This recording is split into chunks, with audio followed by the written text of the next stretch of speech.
Hey guys, Jesse with Hunt Training here to talk about my experience with Mike Levy and Assault Dynamics, or at Knockout Lights on Instagram, and his pistol workshop or handgun workshop in Southern California. Let's take a look right here on Hunt Training.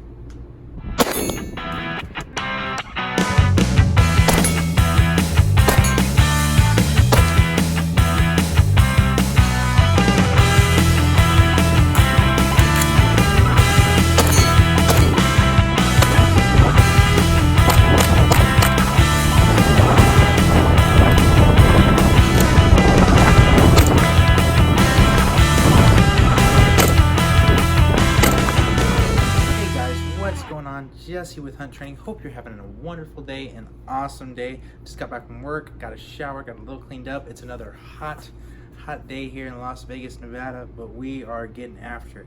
Anyway, I want to take a little time and talk about my experience with Mike Levy, Assault Dynamics, and his handgun workshop class, which is a class designed to improve your, let me see, I got a cheat sheet down here, your speed, accuracy, and manipulation of a handgun, also to evaluate and improve most shooting deficiencies, and how that went about. And I got some footage from the class that we're also going to drop in, but real quickly, the gear that I ran, like I said, I showed the stuff in the gear in the I showed the belt and the gear in my preparing for a pistol class video. Blue Alpha Gear belt, S-Tac mag pouches, T-Rex arms dump pouch, Blue Force gear, micro trauma now, T-Rex arms, tourniquet holder, tourniquet, Safariland UBL with the QLS fork and A&R design holster, T-Rex arms leg strap. I ran the P10C. The class calls for a minimum of 500 rounds. I shot about 450. I don't know if that was for some specific reasons, because some of the drills I didn't have to shoot as much as some of the other guys did, for reasons that we'll talk about in a minute, but I don't know. The P10C ran great. I did run the 21 round mags from like the P09 and the P10F in the P10C, and they ran fine. I had 7 magazines total, no malfunctions from my P10 at all. Overall, it was a awesome class for me gear wise. Like I said, I didn't have to shoot as many rounds as some of the other guys, and I think that was because I had this is not gonna sound good when I say it, but I had a pretty high level of proficiency in shooting a pistol going into the class. I didn't realize I was at the really at the level I was at, and I got there and I was a pretty high proficiency level. Did I improve my speed? I don't think I really improved my speed. Did I improve my accuracy? Yes. Did I improve my speed? Did I improve my accuracy while shooting fast? I most definitely did. But one of the biggest takeaways I got out of the class, shooting wise, was my ability to evaluate and improve on shooting deficiencies. My ability to, I was already pretty good at diagnosing what was going on with my shooting personally and others shooting personally for instructing people, but I did notice that more quickly, like right off the bat, hey, when I shot a shot, I was like, oh shit, excuse my French, that I was able to do that. So now I want to drop in a couple videos from Mike. They are, there is about 10 minutes worth of footage here, and I just left it all in because he really has a lot to say. And the first video is talking about recoil anticipation. So here we go, we'll drop that in now. It seems to help with that recoil anticipation. It's like you're fighting your body, because you're telling your body, I ain't shutting your eye. I know you want me to shut my fucking eye because an explosion's going off, but fuck you, I'm not. Does it make sense how you can kind of trick your body out of it that way? Just a little tool. So let's talk about recoil anticipation.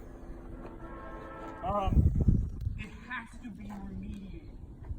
If we don't remediate it, we're simply reinforcing it.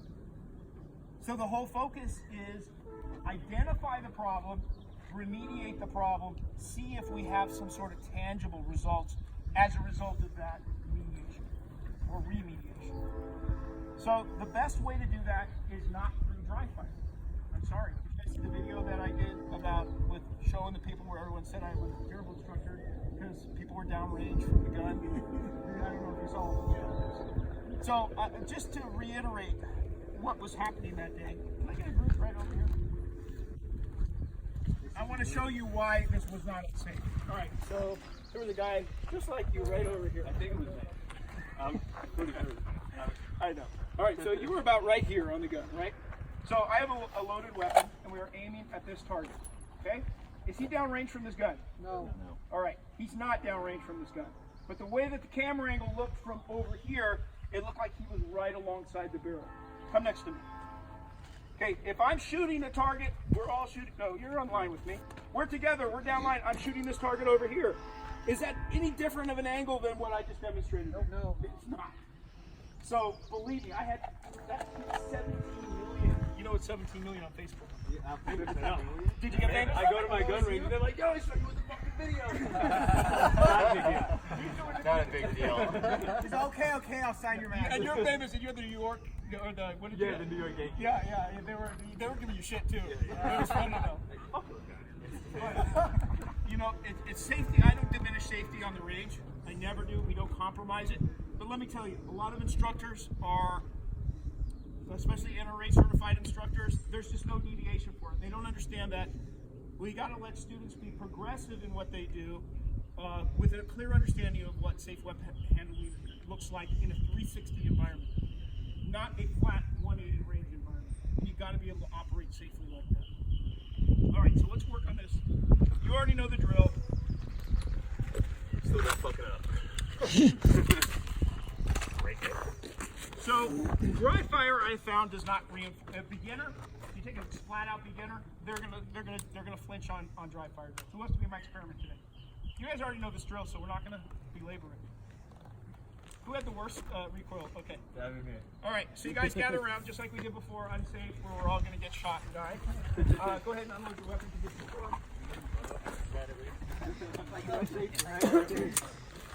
All right. Yeah, no magazine. Yep. All right. Just come up on. Store the magazine in the pocket. Come up on target. Let me see it. Verify you're clear. One more time. Okay. All right. So go ahead and press the trigger. I'll reset for you.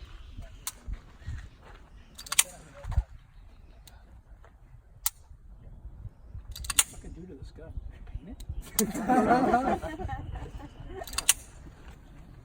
All right. Not bad, right? But you know it's not going to go off. Right. As a table. So you take a beginner, they're going to probably jerk. But this is, I'm telling you guys, I've seen your recoil anticipation. You've seen it. Why don't you have it? It's not gonna go off. Because you know. I know it, yeah. Okay, so can we safely assume that there is a connection between what we know and what's going to happen? Yeah, absolutely. And that we can circumvent it when we know it's not going to happen. All right, so go ahead and recover. Hope you enjoyed that clip. There's a lot of good footage there from Mike. And the next one is really important to me, is shooting single-handed. So shooting one-handed, here we'll go ahead and let Mike talk about it.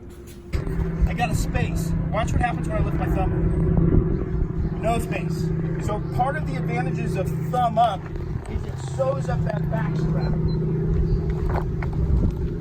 Now the next thing is you notice I have a cant. I shoot with the cant anyway. You guys notice I shoot this way? Anyone notice that? Okay. Anyone else shoot like that? Anyone want to know why I shoot that way? That's natural. You already know from the last class, right? So, the reason I shoot with a cant, touch my hand. Touch my hand like you shoot. What do you mean? How do you shoot a gun? No, you don't shoot a gun that way. You shoot a gun like this, right? Would you ever punch me like that? Who would punch someone like this? Is that what funny? We don't, right? So if we go to punch someone, we're rolling that fist over, right? Do you even think about? I didn't train that. I never trained to roll over. Why do I do it?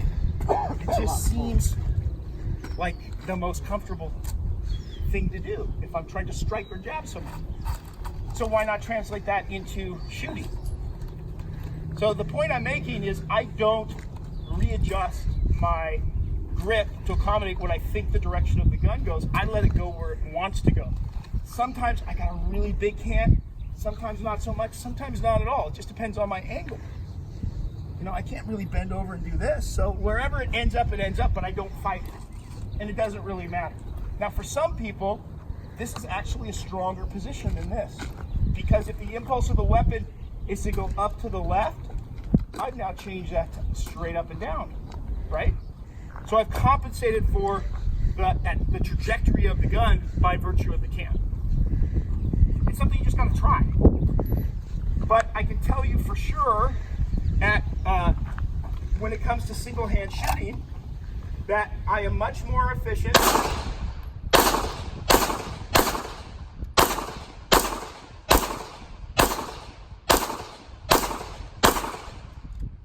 at shooting that gun with my thumb up and a cant than I am straight up and down.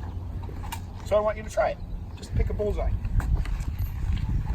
Personally, the single-handed deal was kind of one of the big things that I picked up. Like, strong side, I'm really good, but on my support hand, I really could use some work on my support hand, single hand shooting. It's just something I haven't really worked on, to be honest. I just trying to figure out the rest of shooting. But anyway, the last part, he kind of talks about stress inoculation a little bit, which is a good tidbit, but he also is talking about why he named his company Assault Dynamics and what the whole gist is behind it. Anyway, let's take a look at that video. Swords, right? I'm still see your sword's out. Your first move is you come over the top, and what do I do? I draw it, and what am I doing as you're coming over top? Block. Okay, I block, right? So now, is that offensive or defensive? It's defensive, right? So did I change the assault dynamic at all from that first move? No. Okay, so instead, if we draw down, what is my first move? A strike. A strike to his strike. A blow to his blow. He missed. What did I do? I just sliced his stomach open. Did I effectively change the assault dynamic? So that is what I want you guys to process in your brain. Is there's a couple of reasons we want to change the assault dynamic early. Okay, so movement disrupts. You can't shoot. I can. Now the first round, you're making noise, you're not hitting me, and now my effective rounds on you have changed the assault dynamic like that. How many people have almost been in a car accident? Okay, so the moment you put the brakes on, you might have been in a car accident, but after the scene was over, or that moment was over, did you get the rush? Okay, did it happen at that moment? Did it get worse for a minute or so? It's like, you might get tunnel vision, your heart's racing, you're like out of breath, whatever that physiological circumstances. We all relate to that we did there. Some of us might have been in fights where we got fight or flight. So, the premise is that the longer I am in that state, where I let that state draw out, is it safe to assume that those physiological effects of that stress are starting to affect my performance? Would that be an accurate statement? So consider the faster we end the fight, the better off we are, barring any stress inoculation we may have had based on previous fights. That's the mitigator of all this. I've been in 1,000 fights. It's just like going on a SWAT call out. The first time I went on a SWAT call out, I'm sitting in the back of the freaking armored vehicle and my eyes are this big. 10 years later, I'm falling asleep because it's 4 a.m. in the morning. I don't care. It's just like I've done it a million times. So that's stress inoculation. I'm inoculated to that stress. So we don't get that luxury. Maybe force on force a little bit, but understanding these concepts are important to us making choices and important choices while fighting. So the goal is, I'm going to disrupt what you're doing, and I'm going to make sure that I change the assault dynamic early in the equation, right? So that's what we're after. And that's why we're pushing this movement, the speed of the movement, and the ability to put a hit on target. Even if I get one round on you successfully, am I starting the process? It may not end the fight. It's a timer. It's not a switch. Maybe a face shot, but it's just a timer. So I am a big fan of incapacitation through volume. I don't really care where your round goes. As long as you keep hitting somewhere on that body, you're ending the fight. And when they fall to the ground with 10 rounds in them, some in their legs, some in their arms, some in their chest, and you don't have any gunshot wounds on you, did you not successfully win the fight?